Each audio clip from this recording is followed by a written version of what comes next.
Hello friends, welcome to mom's kitchen Banu. இன்றைக்கி நம்ம ஒரு டேஸ்டான ஒரு வெண்பொங்கல் ரெசிபி தாங்க பார்க்க போகிறோம். இது கோவிலெலாம் செய்கிற மாதிரி நல்லா மணமாக நல்லா சுவையாக இருக்குங்க. வாங்க இப்போ எப்படி செய்யறதுன்னு பார்க்கலாம். இந்த வெண்பொங்கலுக்கு 1 கப் பச்சரிசி 1 கப் பைத்தம்பருப்பு வீதம் போட்டால் நல்லா டேஸ்ட்டாக இருக்குங்க. சரிக்கு சமமாக போட்டால் அரிசியும் பருப்பும் எந்த அளவு எடுக்கிறோமோ அதே அளவு பைத்தம்பருப்பும் போட்டால் நல்லா டேஸ்ட்டாக இருக்கும். இப்போ இந்த பைத்தம்பருப்பை நம்ம லோ ஃப்ளேமில் வச்சு நல்லா வறுத்துக்கலாம். எல்லாரும் அங்கே வறுத்து தான் போடுறாங்க. என்ன செய்யறது?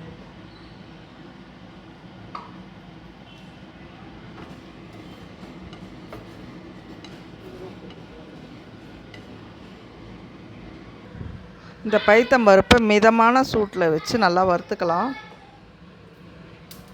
பாருங்கள், பைத்தம்பருப்பு நல்லா சிவப்பாகுது. இந்த நேரத்தில் நம்ம வந்து அடுப்பை நிறுத்திட்டு அரிசியும் பருப்பும் கழுவி எடுத்துக்கலாங்க. கழுவுன அரிசியும் பருப்பையும் ஒரு 1/4 மணி நேரம் ஊற வச்சுக்கலாம். பொங்கலை தாளிக்கிறதுக்கு ஒரு குக்கர் அடுப்பில் வச்சுக்கலாம். குக்கரில் 2 ஸ்பூன் நெய் ஊற்றிக்கலாம்.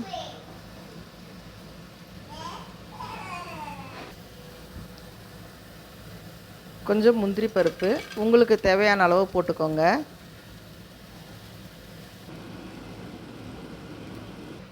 பாருங்கள், முந்திரி பருப்பு நல்லா சிவப்பாக ஆன பிறகு நான் தனியாக ஒரு பிளேட்டில் எடுத்துக்கிட்டேன். கொஞ்சம் உளுத்தம்பருப்பு, 1/2 ஸ்பூன் மிளகு, 1 ஸ்பூன் ஜீரகம்,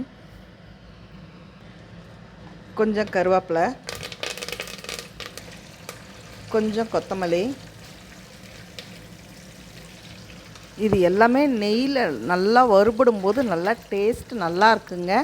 இதை நெய்யில் வறுபட்டுட்டு நல்லா நான் பொங்கலில் அப்படியே வேகும்போது நல்ல மணமாகவும் நல்லா டேஸ்ட்டாகவும் இருக்குங்க. இப்போ பொங்கலுக்கு தேவையான அளவு தண்ணி ஊற்றிக்கலாம். 1 கப் அரிசிக்கு 3 கப் தண்ணி வீதம் ஊற்றிக்கிட்டால் நல்லா வெந்து குழஞ்சி வரும். இப்போ நம்ம பொங்கலுக்கு தேவையான அளவு உப்பு போட்டுக்கலாம். இப்போ அரிசியும் பருப்பையும் போட்டுக்கலாங்க.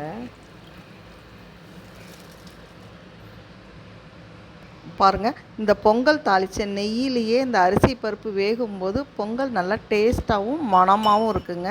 இப்போ மூடியை போட்டு மூடி வச்சு ஒரு 4 விசில் வச்சுக்கலாம்.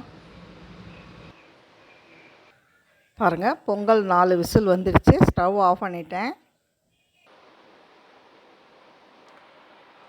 பாருங்கள், பொங்கல் எவ்வளோ சூப்பராக வெந்திருக்குன்னு. நல்லா கோவிலில் செய்கிற மாதிரி பொங்கல் நல்லா மணமாக இருக்குங்க. பாருங்கள்,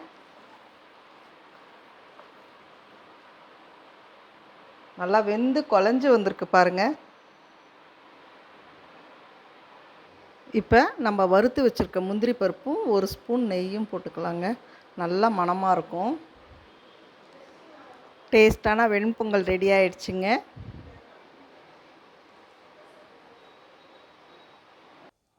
பாருங்கள், டேஸ்டான வெண்பொங்கல் ரெடி ஆகிடுச்சு. இது கோவிலில் செய்கிற மாதிரி நல்லா மணமாக இருக்குதுங்க. இந்த வீடியோ பிடிச்சிருந்தா லைக் பண்ணுங்கள், ஷேர் பண்ணுங்கள், சப்ஸ்கிரைப் பண்ணுங்கள். மறக்காமல் பெல் பட்டன் கிளிக் பண்ணுங்கள். அப்போ தான் நான் போடுற வீடியோஸ் உடனுக்குடன் வரும். தேங்க்யூ.